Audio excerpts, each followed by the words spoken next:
All right, you've heard lies about hustle, and I want to get rid of those lies. I'm going to tell you 3 lessons that you need to understand that if you don't know the truth about, you're going to put yourself in a situation that you thought was going to bring you success. It's going to actually hurt you. Listen, I run 9 companies, and I know the truth about what really creates results.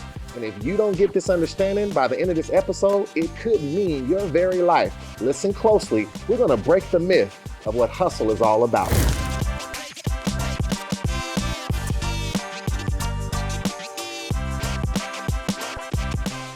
All right, I want to talk to you about why this is so important to me. I never forget, in the course of running all my companies, doing all the things that I do on a daily basis, this one day I just wasn't feeling right.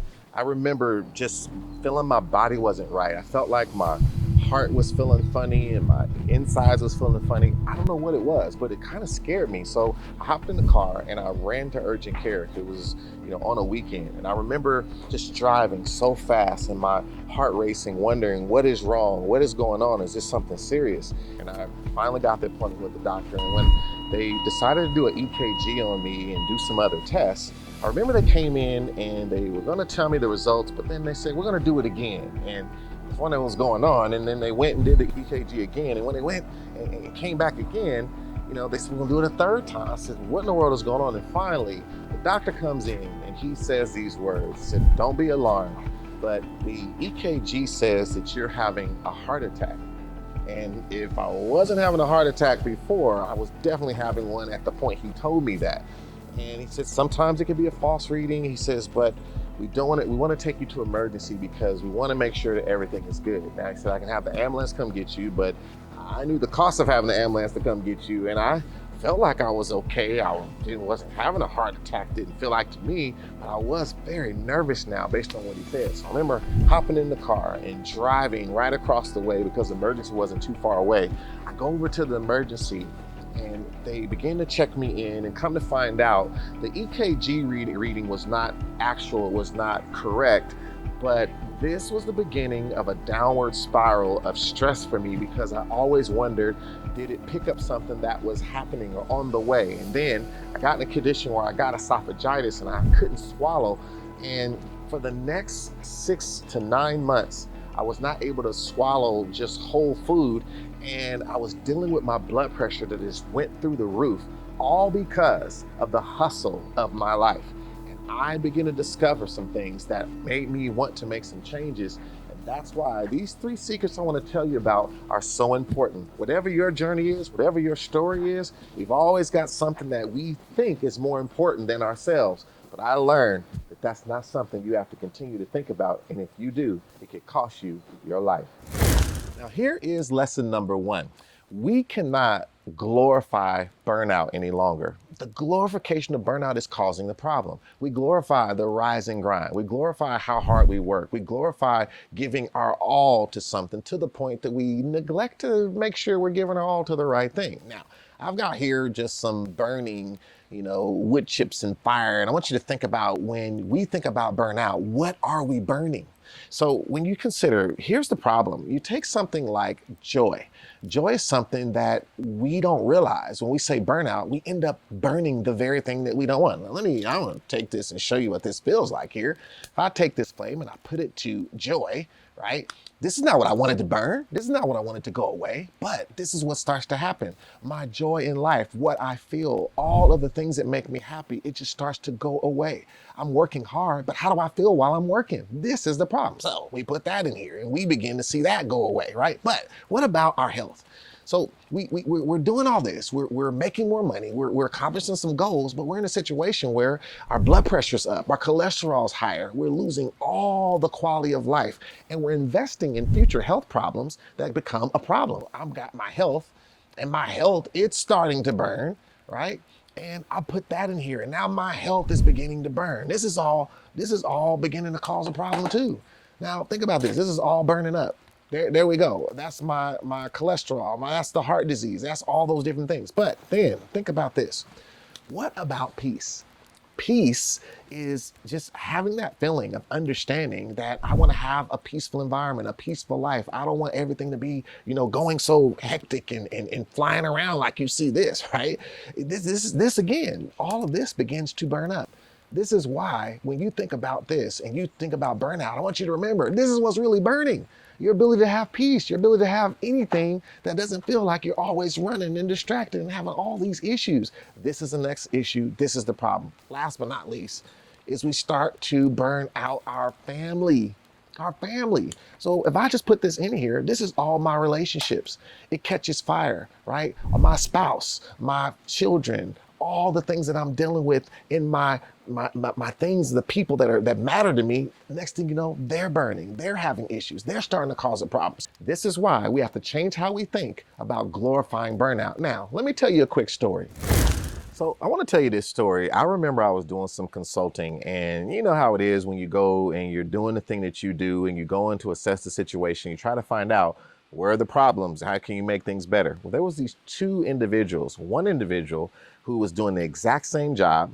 They were very organized with their work. They really put everything where it needed to be. Their desk was immaculate. They just really put a lot of detail into doing things the right way. They got in, got their job done, met all the demands, and they were done by 5 o'clock and went home. Now, this other individual, they were working extremely hard, it always felt like. Their desk was a mess. There were piles of paper everywhere, and they stayed there till 10, 11 o'clock at night. And these were two styles of working. One was always feeling like they're burning the candle on both ends, and someone doing the exact same job seemed to do it peacefully. Well, this was because of the mentality of these two individuals and how they approached their work. But what was the real problem in this scenario? It really came about the next day when I went back and I saw the management and leadership there begin to actually celebrate the person who stayed there all night. Now, I know that seems kind of crazy, but they celebrated the one who stayed there all night and how he was there till 10, 11 o'clock at night and how he worked so hard, right?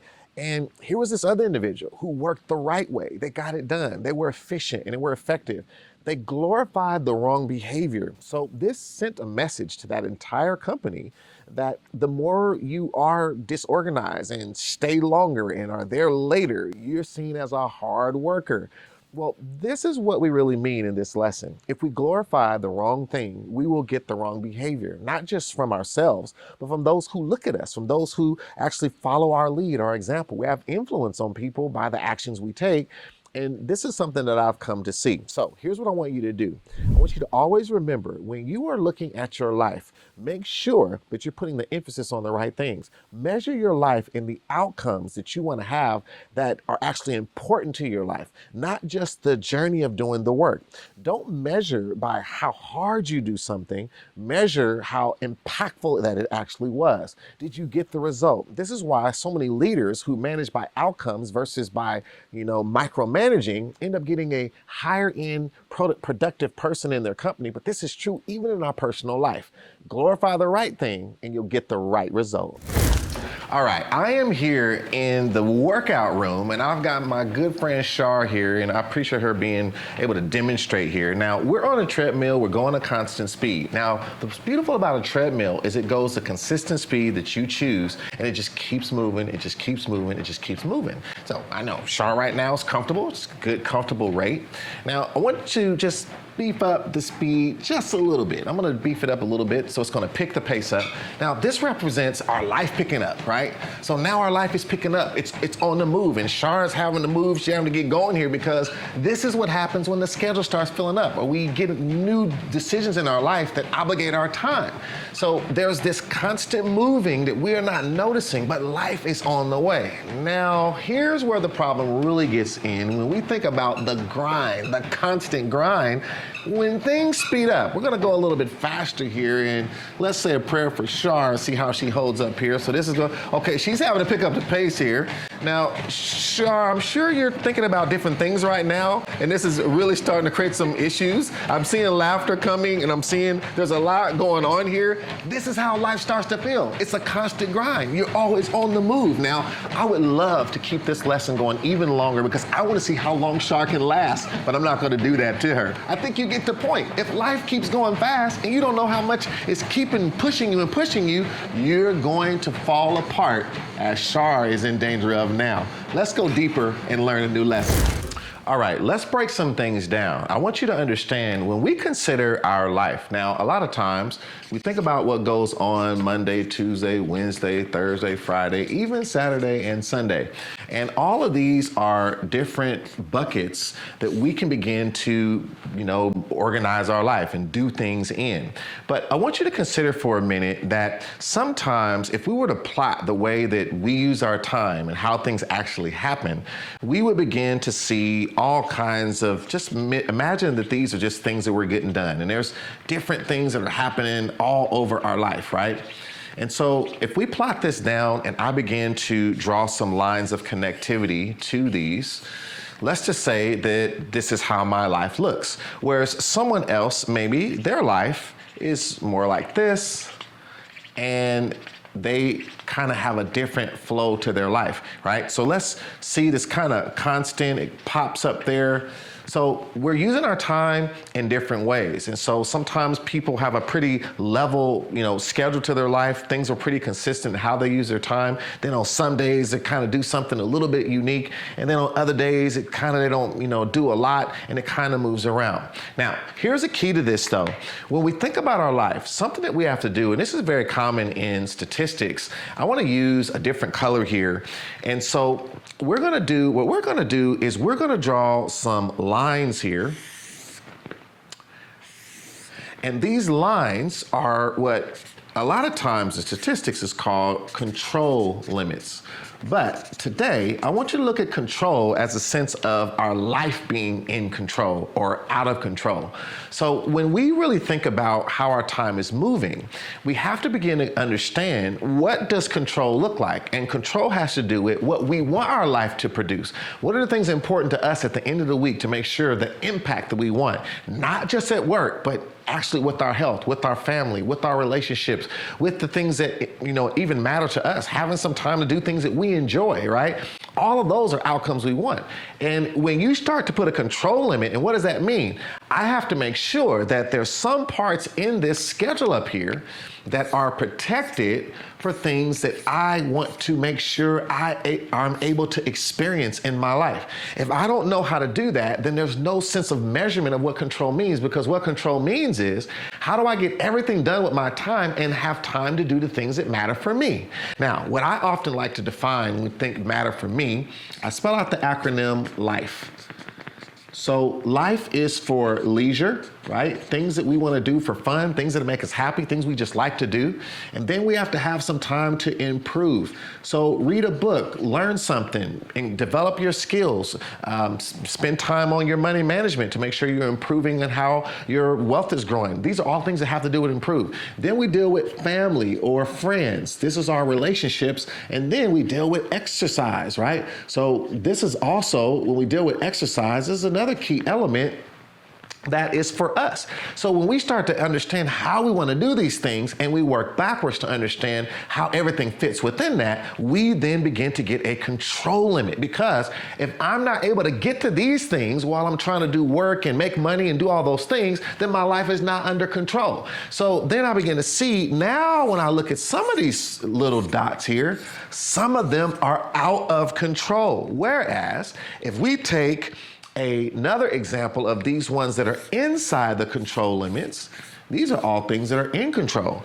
So what this allows me to do is to think about, what are the things that are out of control? Something has to change. Once I understand that there's some level of definition of what I want my life to do, and I'm not, actually just letting life come to me, I'm being intentional about the life that I want, then I'm gonna start to target these things and find out, either I have to change my control limit or I have to change the things that I'm doing to get under control. This is what it's all about. So here's what I want want you to do. I want you to take time to actually think about your schedule. Where is your time actually going? I want you to begin to determine every little thing that you normally do, right? And you start to plot those things out. But I want you to also think about, if you have a list of things that are important to you, right? So let's say that we have a life list. So this is a little small.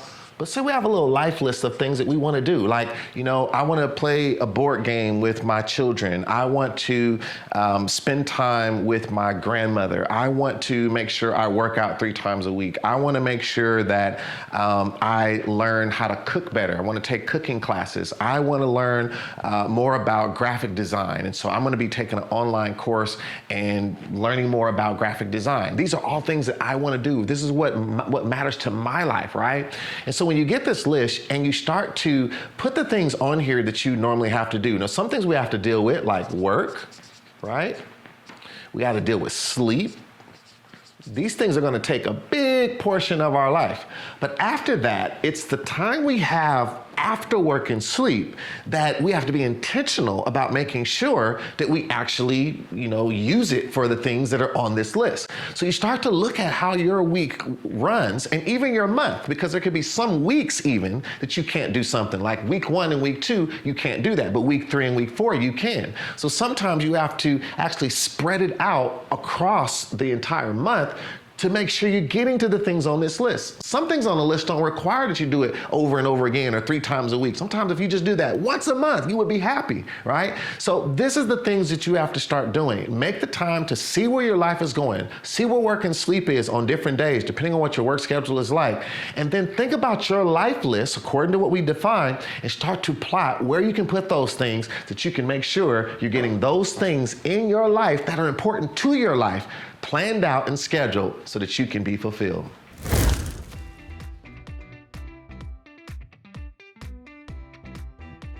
All right, I am on location in Danville, California at our sister company, Jewel Fitness. Now, we're gonna explore right inside of this fitness studio that we help so many people get their fitness in order.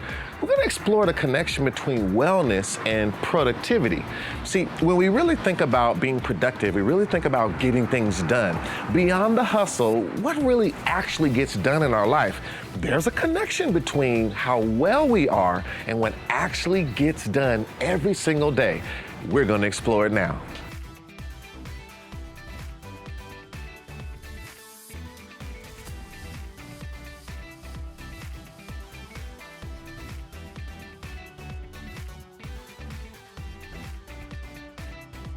I have Katie with me, one of our great instructors here at Jewel, and I appreciate you taking the time just to have a conversation. Sure. Now, we're talking about all the hustle that people go through when they're working all the time, they're trying to get things done, and there's so much related to wellness and taking care of your body and how it boosts your productivity.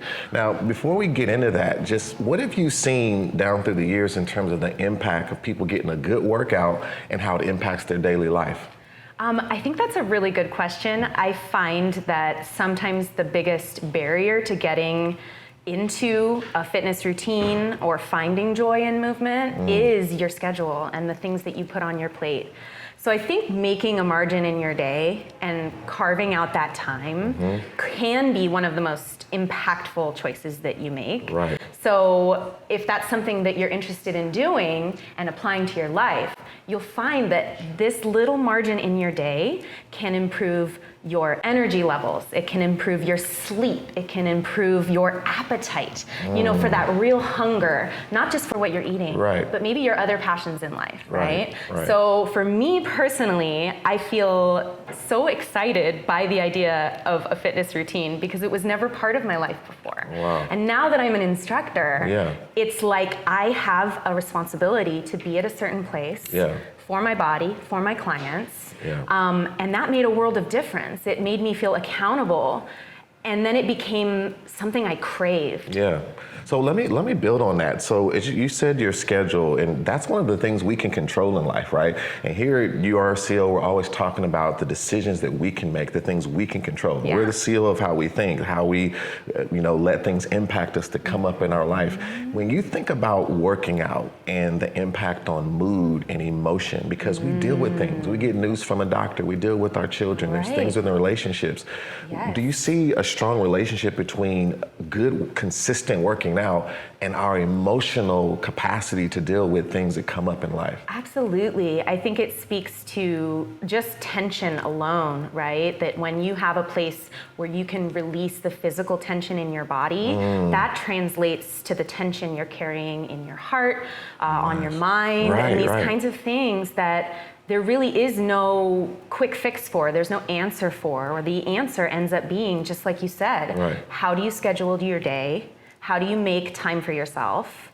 So I would say it's a huge, huge part of being successful in your day-to-day life, at your job, with your family, and being able to make those decisions with a clarity of mind. Right. So that's how I feel. Yeah, absolutely. Me too. Yeah. Me too. And what do you think about, there's so many statistics that prove that the more people work out, keep their body just invigorated and moving, that it just gives them a clarity of mind. It helps to press past brain fog, and it causes you to just get more done. And life is about getting things done. Like, we're going to be measured by the amount of the things we can get done, the amount of times we had joy. So when you every day know that you're helping people do that, how does that make you feel to know that you're helping people get more out of their life by helping them get more out of their body? Well, it's funny because when you frame it that way, then it makes me feel really, really important. Yes, you are. You are. So yeah, that makes me feel good, but it's about community, and I think it's about finding joy in movement. And I think when you have those two things, showing up for your body, for your fitness routine becomes almost effortless.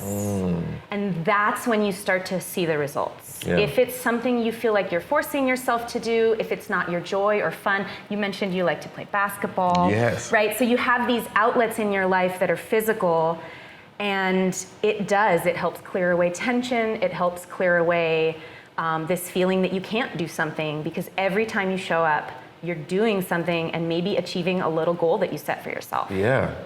And you're keeping a promise to yourself that matters. And someone out there is watching this, and they, for some reason, have not got their fitness regimen together. They intend to do it. They want to do it. Life gets in the way. They're still making excuses. They're thinking they're too busy, too this, too that. What do you say just from your heart to encourage that person to make this important, to no longer say that there's this reason in the way? We only do the things we really want to do. Right. So what do you say to that person that's on the fence and they're in the struggle to make this a part of their life? So I would say, if that's you, I would say little baby steps. Some kind of practice that you're putting into play. And it could be stretching before you go to sleep at night. And then it could be consistently doing that. Sometimes the barrier to getting into a routine comes from your own expectations, your own worries about how other people perceive you. And I'm here to say that it is all about that first baby step. And once you do that and you find consistency in it, there's really no other way to go than up. So don't be discouraged by the false expectations that are put on you. I know you're online. I know you're seeing the same things I see. And I just want you to know that that is actually not what this is about. This is about finding something that's for you, for your body, for your heart and your mind, something that gives you joy, and just take that first step. Wow, that is powerful. Katie, listen, I want to thank you for spending your time with us. I just thank you for all you do to help so many people. And all of you out there that heard from Katie, heard from a fitness expert here telling you the truth about why this is important, why we can't ignore this. I so look forward to seeing you do better. We'll go deeper soon. Thanks again, Katie. Sure. As you can see, we've learned a lot about wellness and the direct relationship to productivity and getting things done. Now, I just want to give you a few more deep insights about why this is so important. So I wrote some things down for you. Check this out. See, regular exercise, it actually improves cognitive function. So our ability to think and our ability to get as much as we want to out of the brain, this is not something we're just saying and talking about. It's been proven to actually do this. It actually reduces your stress levels, and we get better work performance overall when we are in an active relationship with our body and doing things with our fitness. Now, when we think about the statistics, think about 41%. That's 41% fewer sick days for people who regularly work out. I mean, this is a direct relationship to money. With sick days is actually taking money away from someone's business, either yours or someone else's. And then think about that 50%. It's a 50% boost in your productivity when you work, because when you feel better, when your brain is firing right, when you have energy, you're going to get an enormous boost in your ability to get things done. So the real statistic on that is 50%. Now, I want you to also consider some things that are very important. Now, to be specific, 27% less likely to be as stressed as you try to get things done when you're working out, and 25% reduction in things like depression and anxiety. So you can see when you have regular exercise and when you focus on your wellness overall, there's a direct relationship to getting things done. Now, a few things I want to make sure that you do. Now, starting off, think about how maybe you could work out, maybe just 3 times a week. Pick a day that is good for you, and as you get those days lined up, think about doing things that you enjoy but also allow you to move and actually create some level of cardio or strength training. Some of us are just good with walking. Walking 3 times a week could be great. Some of us want to put in some strength training. I like to swim. I like basketball. I build that into my workout regimen along with some strength training and other things. But we all have to think about that thing that we can do consistently, and we have to make a decision. So look at your schedule, look at the flow of life, and pick 3 days that work for you based on how your life moves. And listen, if you get off track, if you miss a day or even a whole week or even 2 weeks, come back to the standard. When you have a standard, you have a plan, you can come back to it. And when you commit to yourself, then you will see results that all of the statistics say are true, but more importantly, what the body and the way you feel will also say is true for you. This is something you can't ignore. Here's the bottom line. Your life belongs to you. You know, I love basketball, and so I make sure that I can play basketball at least once a week. I love to swim, and so I made sure I invested in a heated pool where I could swim whenever I wanted to. When you think about the things that are important to you and what you enjoy, it's just a different frame of mind. See, hustle culture is about only thinking about what you can do to make money or to get ahead or to get status, and making sure that you don't allow procrastination or anything to get in your way that would stop you from working hard to get that. Now, don't get me wrong. You shouldn't be a slacker. You shouldn't be someone who doesn't make an effort. I'm not saying to, not give your all to the things you do. I believe in giving excellence to do excellent things. But the point is, we have to be intentional about how we give that excellence. We have to surround that in a life that we design for ourselves. See, we only have so much time on earth, and every day we cannot get that day back. We have to really cherish the moments that we laugh, the moments that we cry in a good way, and the moments that we spend with people that we love and doing the things that we enjoy. Nothing worse in life than to get to the end of your life and realize all those moments that should have mattered, you spent them trying to just get the things that everyone else told you was important. Isn't it ironic? We spend so much of our time trying to make money in our life until we get to the end, then we're spending so much of our money trying to get more time. I hope that you will take everything you learned from this episode and remember to be intentional about how you live. It's not about the hustle. It's about being really clear of the outcomes and experiences we want in life, and then working hard to actually work on the right things. And as we do that, we can enjoy 2 things: the things that we want and the things that are important to us. I'll see you soon.